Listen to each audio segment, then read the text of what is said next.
Oh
my God.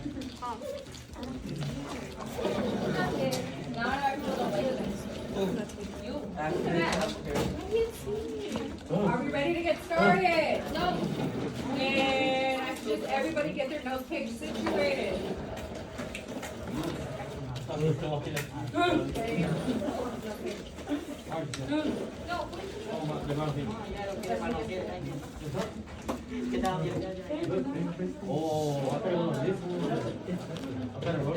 New framing question.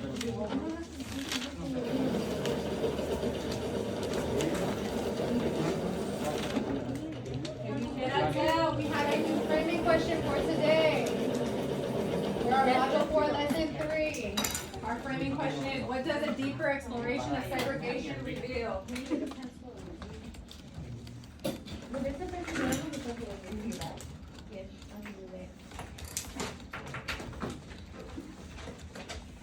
So thumbs up if you're finished. It's like one person. I'm gonna give you about 30 more seconds. It should not take that long to write that one question.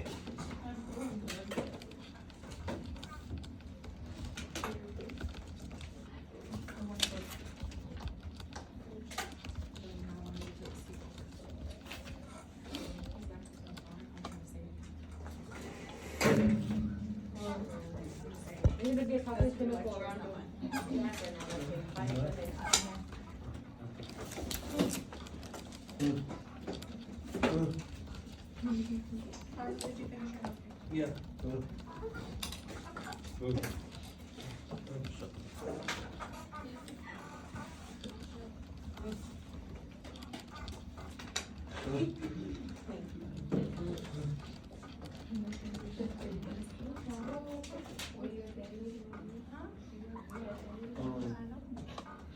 David, are you finished?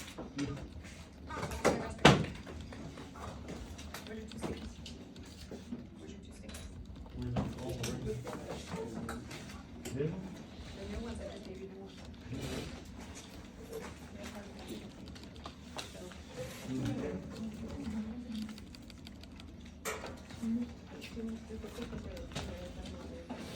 Okay, that should have been plenty of time, so we're gonna go ahead and get started. So, like we do every other day, we're gonna go over the objectives. Students will know.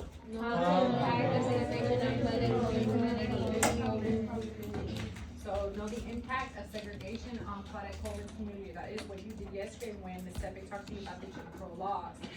Students will understand. So, that segregation motivated Claudette to create societal change. That she wanted a change within society itself because she wanted things to be more equal. Students will be able to Synthesize their knowledge about segregation. Okay, what is synthesize? Synthesize? Yes. Explain. To combine To know? information. To combine information. And where did you find that at, Susana? Academic vocabulary. On the academic vocabulary that we have on the board. So today, we're going to use our knowledge about segregation and see how it affected teens in the 1950s. So first things first, we are going to read. So I need everybody to turn to page Pick me. 11.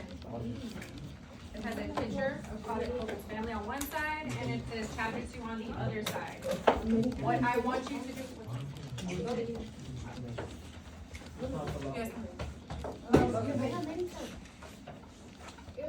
Who does not have a book? Me. Liar. Go back to the future. Everybody has a book. So, while I am reading, I want you to listen and annotate for important information. We are not looking for the same information that we did yesterday when you were with Ms. Stefik. Today, on the yellow stickle note, you are going to annotate about how life was different for African Americans compared to white people. How was their treatment different? How were their behaviors different? How were they spoken to in comparison to white people? You need to look for those things. I am going to stop halfway through the chapter so you can annotate the first half. Then we're gonna finish reading the second half, and then you're gonna have time to get to annotate for that second half. So you need to pay attention and look for how was life different for African Americans compared to white people. So everybody should have their eyes on page 12, no, 11, page 11. 11.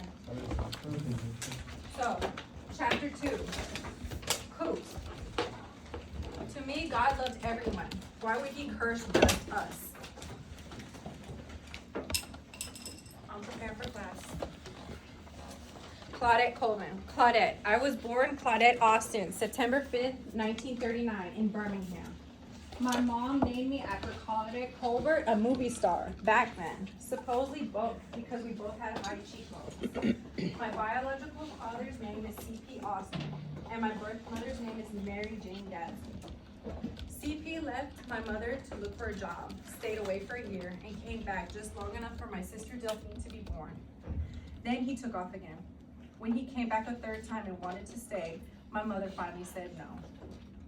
When I was just a baby, I went off to live with my great aunt, Mary Ann Colvin, and my great uncle, Q.P. Colvin, in a little country town called Pine Level, about 30 miles down Highway 231 from Montgomery.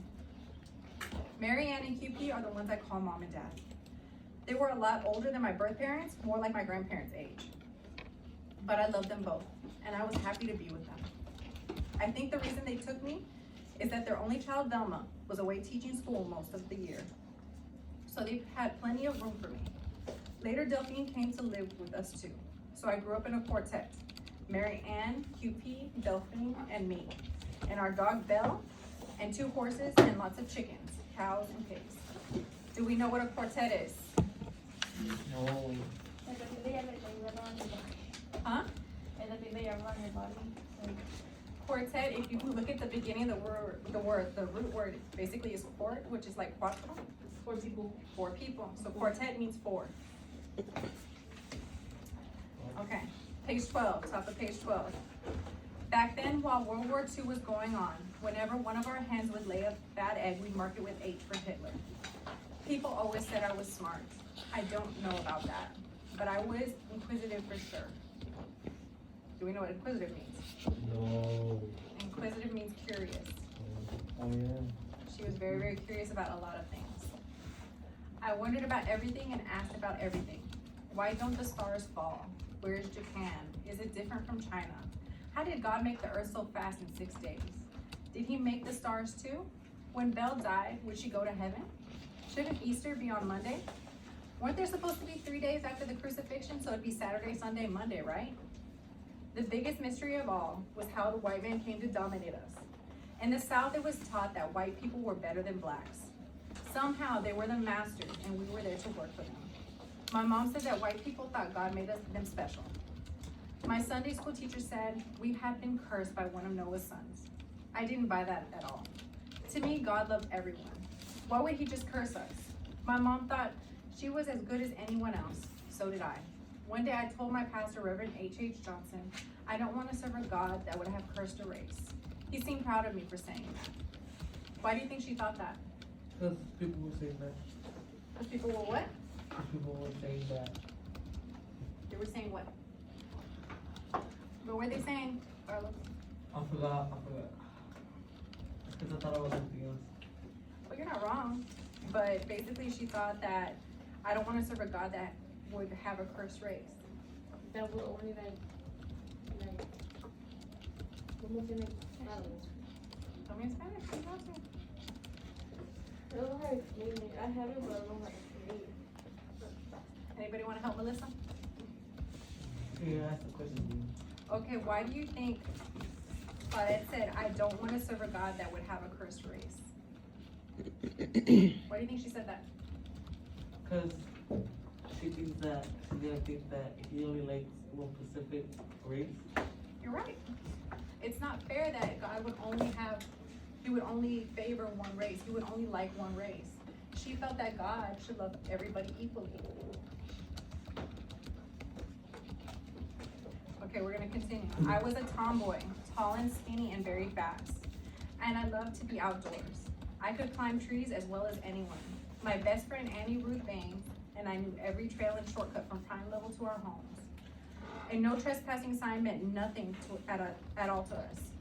In the summer, we would count the insect tracks in the sand across the road and try to figure out what bug made which track.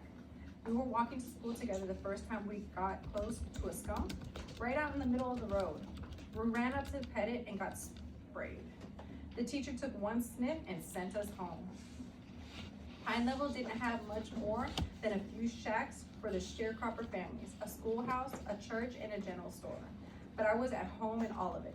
I floated free and slept at the homes of my mom's friends as much as in my own bed. They all raised me together. Some nights I ended up at Baby Tail's house. She was my mom's best friend, plump and short and always happy to see me. She lived in an old farmhouse, the biggest house in Pine Level. White people used to own it, and we never knew exactly how Baby Tail's family got it. Her attic was full of painting and an organ and an old spinning wheel. Annie and I used to look out the attic window and pretend the Yankee soldiers were about ready to come charging over the hill. Other nights I slept at Mama Sweetie's, a tiny woman in her 60s who was the best reader in Pine Level. She had read the entire Bible many times. She had her own blue cover Webster's Dictionary. Mama Sweetie taught practically every child in Pine Level their ABCs and how to write their names and how to count to 100 using peanuts. She cooked for all the people when they came in from the fields. Baby Tail and Mama Sweetie were like sisters to my mom and mothers to me. They loved me to keep them company. My nonstop talking and constant questions seemed to drive my mom crazy, but it didn't bother them at all. They loved that about me. What does that say about how she was growing up? What did it say about her family life? She traveled, like she moved. She moved. She was in Pine Level, but how was she growing up? There's so much love with different people. With different people? In different houses. In different houses? Were they close? Yes. Our school was a one-room white wooden building with red trim. Annie and I walked there together every day. Lunch sacks in one hand, book sacks in the other. It had a pot-bellied stove in the middle. And a, page 14, picture of Abraham Lincoln on the wall. One teacher taught all 6 elementary grades and sat us in sections around the room, grade by grade, 2 to a desk. The room was rarely full because students kept getting pulled away to do farm work. A farmer would just appear in the doorway and yell, "I need 2 boys to help with the cows," and they'd be out the door in flash. So that's how the school was. Do you think that school was the same for white kids? No. What do you think is different? Everything. The farmers would come in and ask for them to do farm work? Yeah. What else? I want to hear somebody else. Michelle. I wasn't here. I know, but what makes you think that that's different from the way other schools are? Oh, the way their school is. The way the school is? Yeah, because they only in one room. And probably the white school kids are bigger. And they probably do like natural kids and the kids Probably provide the lunch, yes. Okay, so the school that Claudia went to, it had 6 grades within one room. So basically, like, this room is full of students, but you would all be different grades. It would start with probably kindergarten all the way to 6th grade. And there would be one teacher teaching all these grades at the same moment. Do you think that's the same as white people's schools? No.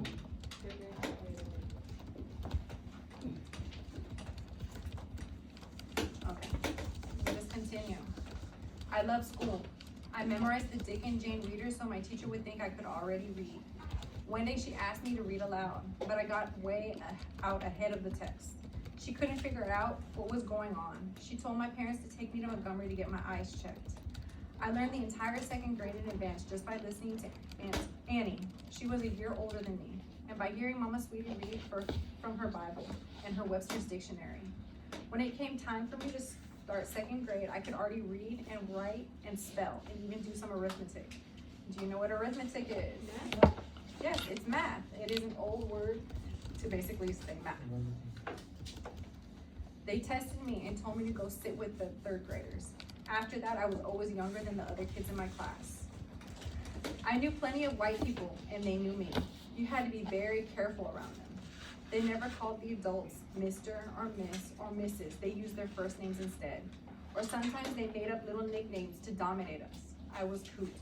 Our doctor gave that name to me when I was little to distract me from the shot he was about to give. He sang, "Oh, she's the cutest little thing." But it came out Coot, and the name stuck. I was very religious. Annie and I played church together out behind her house, setting up chairs and doing services. Her brother would be the pastor, or she would be since she was older. I'd be the shouter. The second Sunday of every month, the Reverend H.H. Johnson came out from Montgomery and pastored a service at our little church in the country. We'd call it Big Meeting Sunday. People would flock in from everywhere, in cars, wagons, whatever they could get to move. On a Big Meeting Sunday, we'd pull up to a church at noon and wouldn't get home until dark. First, there'd be a regular church, then a program, then a glee club competition, then another sermon, then different choirs would sing. We would have food all day long and come home stuffed. I remember this one Big Meeting Sunday. I was riding on the back of the truck before the service started to go get ice at the general store. It was 11 a.m. and we passed Mr. Jones, the white man who owned our property, walking to his own church. It was hot, and he had his blazer slung over his shoulder. His Baptist church was just a short distance from the store. 45 minutes later, we were coming back with the ice, and we passed him again, walking the other way. He was already out of the church.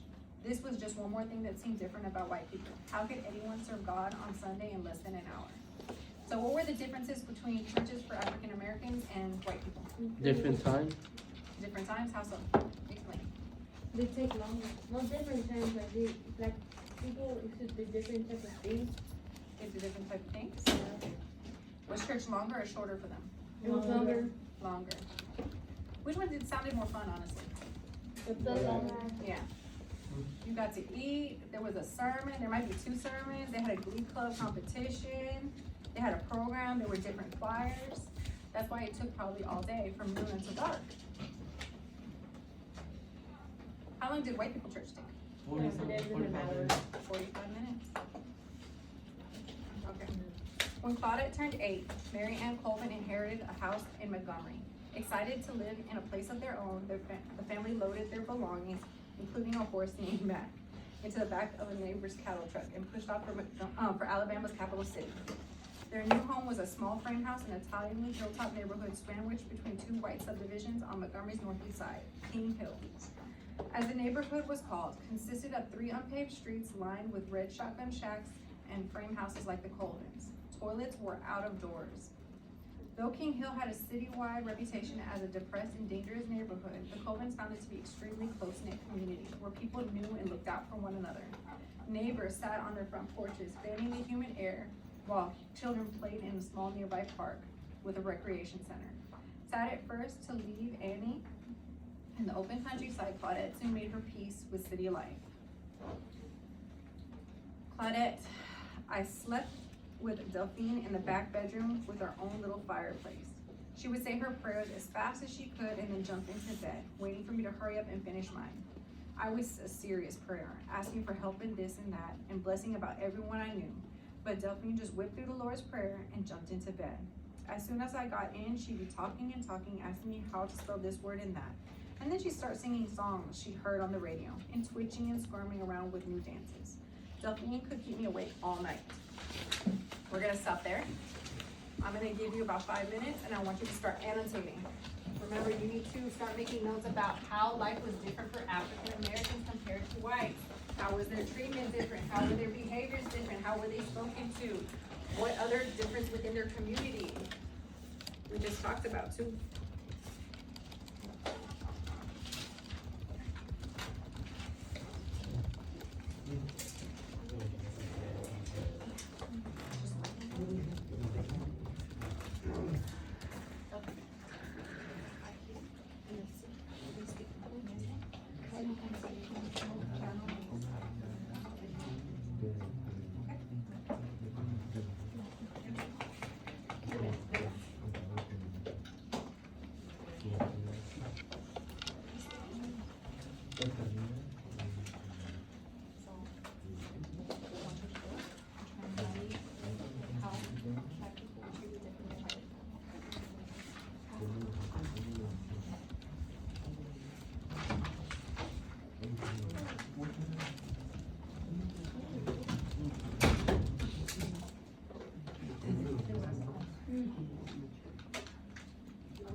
Your breath probably smells.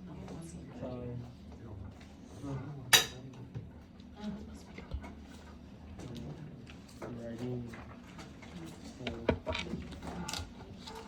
You have to be words that you don't know and repeat them of the text that you read or not. And when you're speaking of it, you have to answer about how it was like with Americans and You're telling me how African Americans were treated white people. differently? Angel. That's Angel Romero.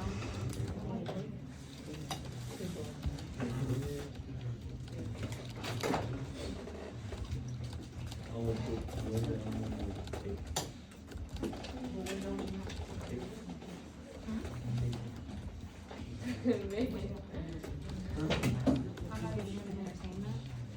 So, yeah, keep that to yourself.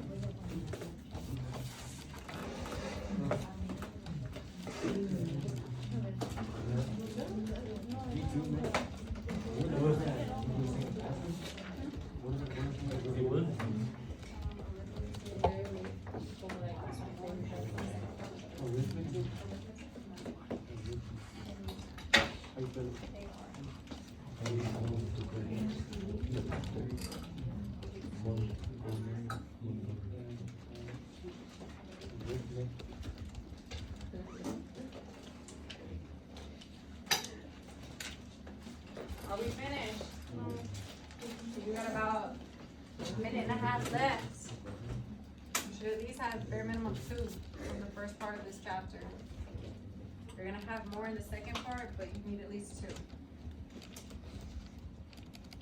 And when we finish the chapter, we're gonna share our annotations.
Okay. Are we finished? 'Cause we're gonna continue reading. need everybody's eyes on page 16. Wait, I'm not done with. We need about 15 more seconds to finish up your thoughts.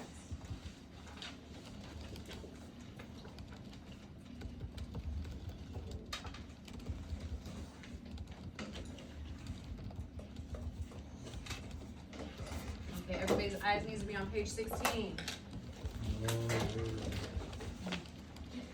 Did he say something? O sea, Look up and say, page 16.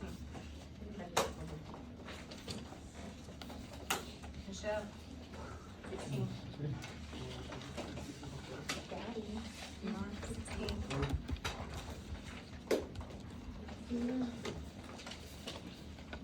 Daddy? This is daddy. I realize that. I'm about to read it out, so not a big deal. So, page 16. Daddy QP had his own special chair in the front room, and no one else could sit in it. He was a small town man, too small for the army, they said, but he was wiry and strong, and he could do anything. He had built our house in Pine Level, and there were very little he couldn't make grow or fix. And he was fun. On Sunday mornings, I'd sit on the floor next to him, and he'd read me the funnies. Do we know what the funnies are? Like joke. A newspaper. He knows what a newspaper is. You're the first one to tell me that they know what it is. I've been through 2 classes, nobody knows what a newspaper is. I was guessing that because people throw newspapers outside your house. Yeah. Anyways, the funnies was a section inside of the newspaper. It was the comic section. Dude. I get my funnies once a week. Anyways, it's a comic section within the newspaper. During this time period, that's how usually people found out what the news was, because you had to read it in the newspaper. Catch a bubble. Yeah, a lot, catch a bubble. We had an electric fan, but we only used it on Sundays because it sucked down electricity so fast. We didn't get a TV until the bus boycott, but our radio ran off a battery and they gave us about an hour at a time of the white station, WSFA. My favorite show was Mr. Chameleon, about this detective who worked in disguise. I listened to the Grand Ole Opry too. The star of the show was Hank Williams, a famous country singer from Montgomery. When he died, his funeral drew the biggest crowd in the history of the city. Hank Williams' wife invited the black community to attend since so many of us liked his music, but Mom wouldn't let me go because the funeral was segregated. I loved going downtown. Montgomery had stores like J.J. Newberry's and Cresses 5 and 10, which opened onto Monroe Street, the main street for black people. Out back of Cresses, there was a hot dog stand. A lady who worked there and knew my dad would stack up soda crates so I could sit down while I ate a hot dog and drank my soda.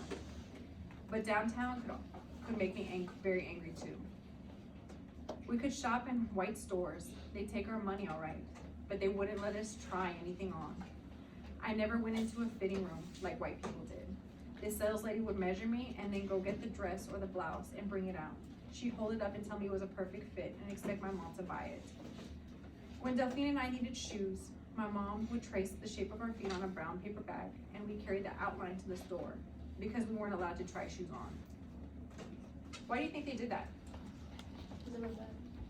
Because what? They were black. Because they were black, yes. They didn't want them to touch Different the rules? Huh? They don't want them to touch the stuff. Because they were different races. Right. They didn't, white shop owners and white stores did not want African Americans to touch the merchandise because during this time period, there was this stereotype, I guess you could say, this discrimination that said that African American people were dirty. So when they would try things on, white people wouldn't want to buy it after they tried it on. It's very, very messed up. That's why we need to learn about these things so we don't make the same mistake. If I was there, I would have been touching everything that I saw. And you would probably end up in jail or beaten up, unfortunately. Because again, you learned about that yesterday in Jim Crow. I wasn't here. We would have had a whole thing about it. Okay. She was lucky she was not in that video. She was so lucky. There was a video? Yes. They were putting us on the video. Okay. Let's come back together.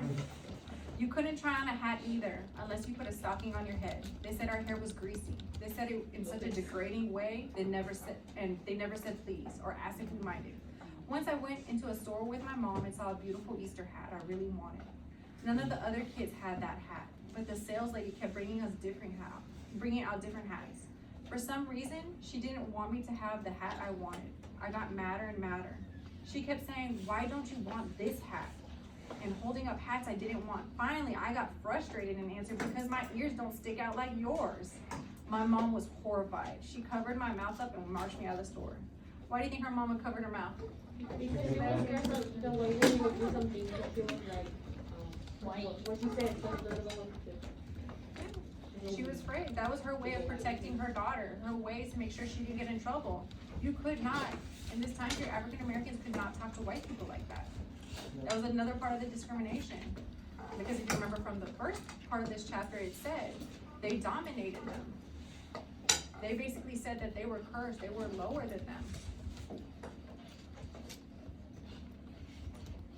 So she was just trying to protect her daughter to make sure she didn't get hurt or arrested or even worse, you don't know. You're not 100% sure what might have happened. Like that dude on the bus. poor dying. Okay, another time I had to go to the optometrist downtown. My dad and I got to the office early. I was the very first patient. There was only one chair in the waiting room. The doctor told us to leave and come back at the end of the day. I didn't understand why I overheard my dad telling my mom about it when we got home. The optometrist wasn't gonna let me sit in the chair until all the whites had sat in it first. He knew no white patient would ever sit in a chair that he's seen a black sit in. Again, that's another example of that discrimination, of that view that African Americans were dirty or they were just less than. We don't know German. I don't think there was hand sanitizer during that time period. It had nothing to do with germs or anything like that. They weren't actually dirty. It was just that view. It was that stereotype that Jim Crow put in place that showed that African Americans were lower, even though they weren't.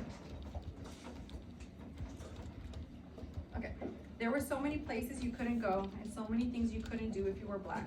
Oak Park was the nicest park in the city, just down the hill from us, but blacks could only walk through it. If you tried to play ball or even sit on the benches, the police would run you out. Once a year, we all got excited because there was going to be a rodeo with Roy Rogers and Dale Evans at the Montgomery Coliseum. They do one show for whites and another for blacks. My parents bought me a cowboy hat and bought cowboy boots for Delphine. QP kept our horse Mac in a pen out back, and every day we'd brush him until he shone. And we'd take turns getting rides in our new cowboy clothes. And then the word came down that Roy and Dale didn't have time to do 2 shows after all, so they were cutting ours. That was the South. What do you mean? What do you think she meant when she said that was the South? Huh? Like it was only for like for the white people. What else? I heard someone else. That was the only part. Come on, Arlie, give me some participation. Did the white people live to the south? Arlie, Like a better. you think the South was better? I know, I don't know. No, the north is better, northwest. Okay, she probably said that was the South because that was one of the things that the South was known for was Jim Crow laws. Oh. Were you here yesterday? I'll make sure Lenny Stephanie knows she was awarding it.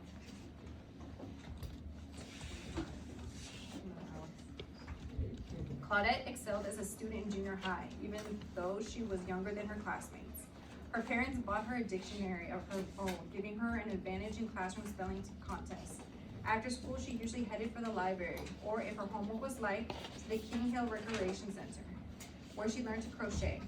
She studied piano too, until her mother, impatient for her favorite songs and frustrated with Claudette constantly practicing scales, stopped paying for lessons. Late in the summer of 1952, just 2 weeks before Claudette was to begin her freshman year at Booker T. Washington High School, her sister Delphine came down with a fever. Sunday, just before church. Her temperature climbed steadily through the afternoon. By the nightfall, her body was burning and the bedsheet was soaked with perspiration. So far worse, she couldn't move her arms and legs to get up. The family tried everything to break her fever, but nothing worked. They rushed her to the doctor the next morning. So we're gonna read that little black box that's on the top of page 19 because it is important. So St. Jude's Hospital in Montgomery. To many blacks, the hospital where Delphine was treated was an island of kindness. St. Jude opened in 1951 as the first racially integrated hospital in the Southeast. It provided health, education, and social studies to all comers, black or white. Its founder, Father Herod Purcell, was loved by many blacks. St. Jude's was clean and easy to get to, remembers Claudette. Father Purcell refused to put up white and colored signs anywhere in or around the hospital, no matter what anyone said. St. Jude's and Father Purcell are examples of white people that actually felt that everybody was equal. He did not want to segregate that hospital because everybody deserves health care. Everybody deserves to be able to go to the hospital if they're hurt. He wanted everybody to have a chance to go to a clean, safe hospital to get taken care of. And during this time period, hospitals were segregated. And sometimes the ones that African Americans had to go to, they were not clean. They did not sometimes have medical equipment. Sometimes they were missing a lot of things. And that's why some, like not some, but a lot of people sometimes died because they did not have the same, I guess, opportunities to get better as white people.